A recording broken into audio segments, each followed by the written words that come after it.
It was a beautiful May weekend in Florida. Lou and Shirley Rice planned to be out of town. Their 17-year-old daughter, Courtney, would stay with friends so she could perform Puttin' on the Ritz. Everyone was looking forward to that busy weekend. We got to Lake City when we got the page, and then we got on Shirley's cell phone, which she said was an old one, and she said it was an old one. The batteries were about dead, and we found out that Courtney had coded.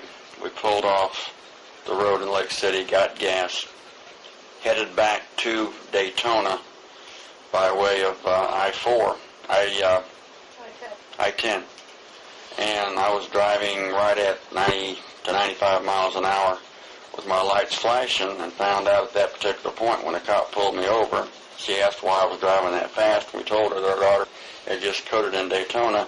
She said, "You cannot drive 90 miles an hour down the interstate with your lights flashing." She said, "You know, if you're in an accident, kill yourself. It's not going to help your daughter.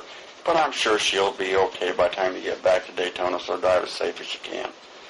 So by the time we got back to Daytona at 2 o'clock in the afternoon, it was too late. On Saturday, an urgent phone call. For Lou and Shirley, a race back to town. A desperate trip to the hospital, and a devastating return to an empty home, which until now held only happy memories. Lives were changed forever when Courtney died on that Monday. God gave his child to help others.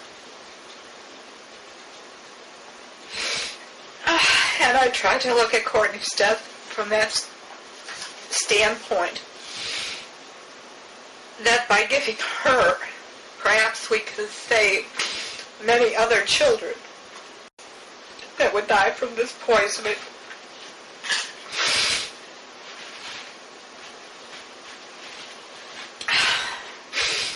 And to teach medical professionals who absolutely did not recognize the problem, to recognize the problem so that it can be treated and caught early while it's still treatable.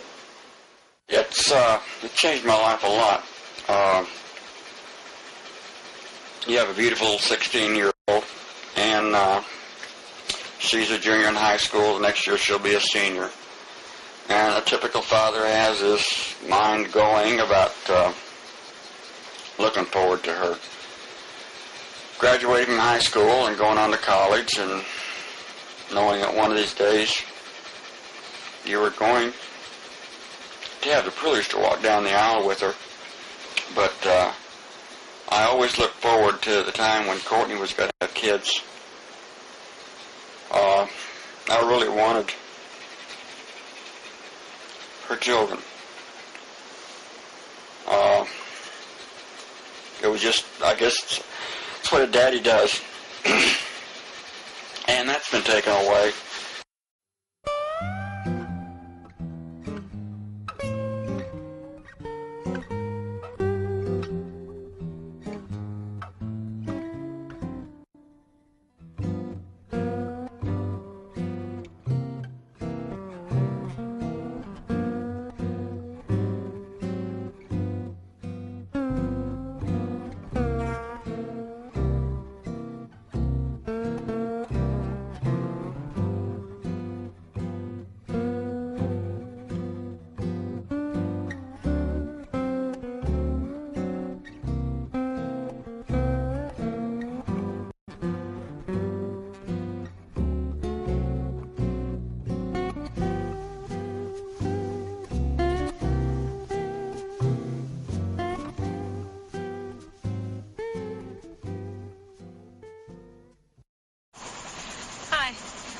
I was one of Courtney Rice's friends here at Spruce Creek High School.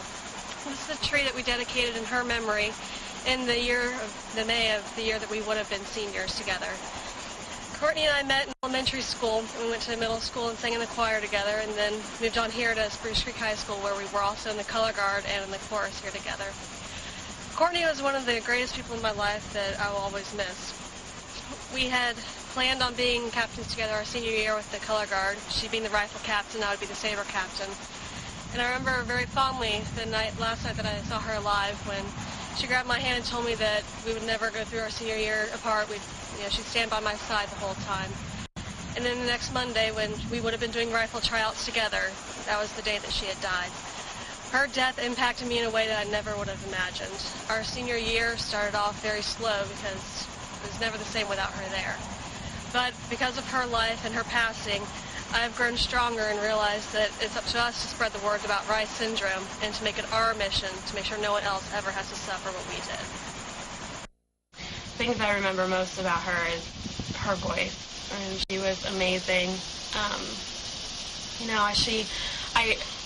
What's sad is that I never got to know her as well as I wish I had, and it was, I knew her through other people who were closer to her, and I was just starting to get to know her when this happened, and all I can remember is just she was such a beautiful person. She's amazing and always nice, always willing to help, and just had a great personality, smile, and amazing voice. A lot of people really aspired to have like hers. I remember she was busy. She was pretty funny, I used to give her lines so she could make fun of me because she was, but we used to make fun of each other all the time. But it was loving fun making fun of each other. We didn't say anything that was really mean. I used to laugh because it was amazing that she was so loud for being so small. That was my. It was just, I never heard anybody sing like the way she sang and be so small. If you looked at her, she didn't look like she could sing as powerful as she could. I think the word that comes to mind when I would describe Courtney is she had a passion for anything that she did. She loved her music, she loved her dancing, and she was dedicated to her faith and her family and her friends, and she was always smiling and laughing. I mean, I always remember Courtney. She was just this little tiny bubbly girl, and that is how I would ultimately describe Courtney. Courtney was an amazing young woman. All the way from elementary school all the way through high school, she was one of the top people I would go to for encouragement, and she was just a really wonderful person to be around, always perky and never had anything that would let life drag her down at all.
Courtney Reye left us far too soon. She was only 17 and looking forward to her senior year of high school. She had what her friends called the voice of an angel. She was filled with laughter and great hope for the future.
With Courtney's passing, her friends, still in shock, began to ask, what happened? Why Courtney? And just what exactly was this Reye syndrome anyways? And I knew just how hurt everybody was going to be that it happened, because we were all there with her the night before. I didn't see her. I know a lot of people did. She didn't look well, and